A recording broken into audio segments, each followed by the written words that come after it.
Morning. So, hi. How you doing? I'm not going to teach you anything this morning.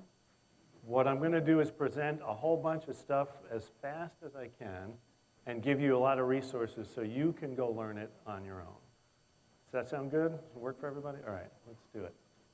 So, I want to start with a story. Rancher in Texas goes to visit a farmer in Rhode Island, and of course everything in Texas is huge, right? And the Texan has to boast to his friend the farmer and say, you know what?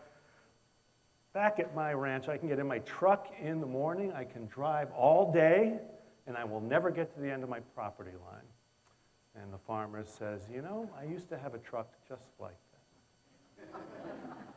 So the point being, they're having one dialogue, they're not having the same conversation. Show of hands if that's ever happened to you. This is something that the folks at Vital Smarts talk about. It is the pool of shared meaning. When we're having dialogue, when we're working with people, that's what we're trying to get to. Shared ideas, shared concepts, shared hopes and dreams. Have a whole pool of understanding that's common to everybody so you can get the work done. So there's your first resource, Vital Smarts, a book called Crucial Conversations. That's where you can learn all about that stuff. If you're taking pictures, I think that's great. I can also make this available as a PDF when we're done, so if you just feel like listening and watching. Let's talk about the word facilitation. Anybody know what that word means? Yes, I'm going to explain it to you. Facilitators make the process of meeting together easier and more productive. Anybody ever been in a meeting where you're scratching your eyes out and going, why am I here? Okay. It's all about that. It's all about the process. That's what facilitators do. So as a strategic facilitator, my job is to help people think strategically together. So let's look at what that means. So we're having a meeting. We're going to have dialogue. We're going to diverge in our thinking. Then we're going to converge towards a wonderful resolution. That's what's supposed to happen in a good meeting. Well, that's what we think happens even when we think we have a good meeting. But facilitators know that the truth is not quite like that. The convergence happens way too soon because of all the agendas in the room, because of people's personalities, because one person hogs the floor, the other person hides behind coffee. Not enough gets done. So a facilitator's job is to help the divergence really happen until you get into what's called the groan zone. A guy named Sam Kainer came up with that term. Then you get to convergence. Then you have a better resolution. That's what a great meeting is all about. So how do you do that? So there's two focal points in meetings. There's the mechanics, which is preparation, execution, and follow-through. Then there's the dynamics, which is all about exploration, ideation, alignment, the human stuff that goes on. I want to teach you about the mechanics of a meeting. This is big. The very first point is don't have one. Meetings are expensive. 5 people in a meeting for 1 hour, that's 5 man-hour or person hours. That's a lot of money if you're looking at 150, 200 bucks per person. Don't do it if you don't have to do it. But what you can do, is if you're going to have a meeting, make sure you know your objectives, create an agenda, invite the right people, and provide materials in advance. Show of hands for who actually does all of that. Okay. Well, let's keep going because there's 12 steps. This is a 12-step program. Stay engaged, stick to the agenda, keep a record, create action items, review takeaways. So 10 items. How many times do you work with people where you actually do all those things? Zip. Oh, okay. Lastly, create a report. Yeah, I don't want to do that. And hold people accountable. This is the mechanics of a meeting. This is how meetings go really well. This should happen every time people get together to work. So how do you do that? Here's another resource, my favorite resource on having great meetings, because I wrote it. It's called The Illustrated Guide to Great Meetings. There's a ton of information on the web about how to have meetings. The point, though, is to actually do the work. This is a book that'll help you do it. The PDF, it's free online. Go to my website, you'll find it, etc. So let's talk about dynamics. This comes from Sam Kainer's book. There's 17 different kinds of dynamics about how you work with people. This is the personal part. You're going to try and paraphrase and draw people out or mirror their behavior. That's what your parents always did, right, when you were kids. Then you have to help people gather ideas, stack and track things. Like, okay, we had 6 things going. I heard that, I heard that, I heard that. This is managing the dialogue. You have to encourage people to speak. You have to find balance in the conversation. You have to make space for people who need it. You need to acknowledge feelings, validate and empathize all the people who are working. Foster silence.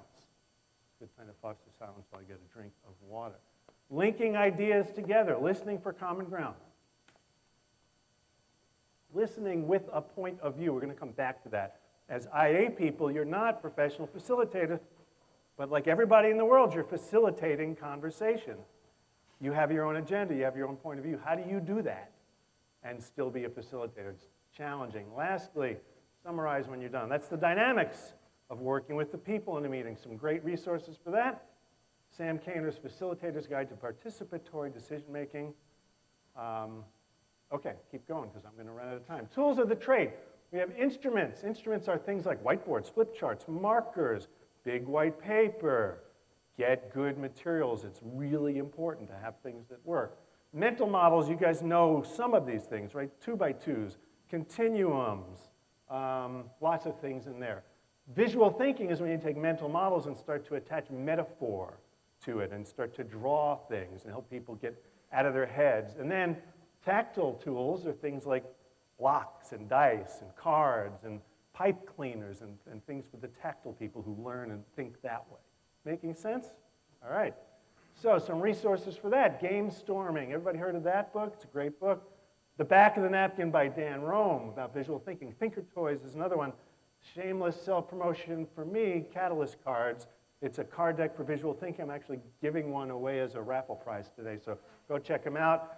I can also sell them if you want to talk to me later. Okay. So this is critical. This is really critical. I want to spend more time on this. Neutrality and leadership types. As a facilitator, my job is to be all about the process. But if you look at the way people get together, there's three different elements of working together. There's the content that people speak to or speak about. There's the process of the work you actually do. And then there's the outcome that happens after you work together. So let's think about the different kinds of leaders for the work. A presenter. Right now I'm presenting. So I am by no means neutral on the content, right? However, there's actually not much process here. I'm just sort of spitting stuff out to you. So I'm neutral about the process, but I'm not neutral about the outcome. If I'm an instructor, I'm certainly not neutral about the content. The process is important. I have to teach you things, but what you do with the material, I have no sway over. So I'm neutral about the outcome. Consultants are pretty much the same thing. The boss is not neutral about anything. It's our business. I have to work on operations, and the outcome is critically important to my company. A facilitator, however, as I'm really facilitating, it's your content, my process, your outcome. The only person in the room who's actually neutral about the content and the outcome is a facilitator, which speaks to this.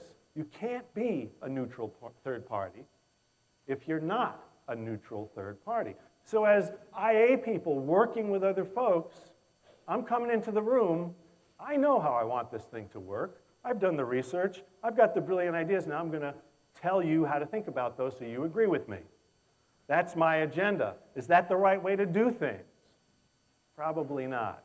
But because we create, it's very hard for us to be neutral about it. So the hard work of an IA person when facilitating is to maintain a neutral stance so when they call your baby ugly, you say thank you.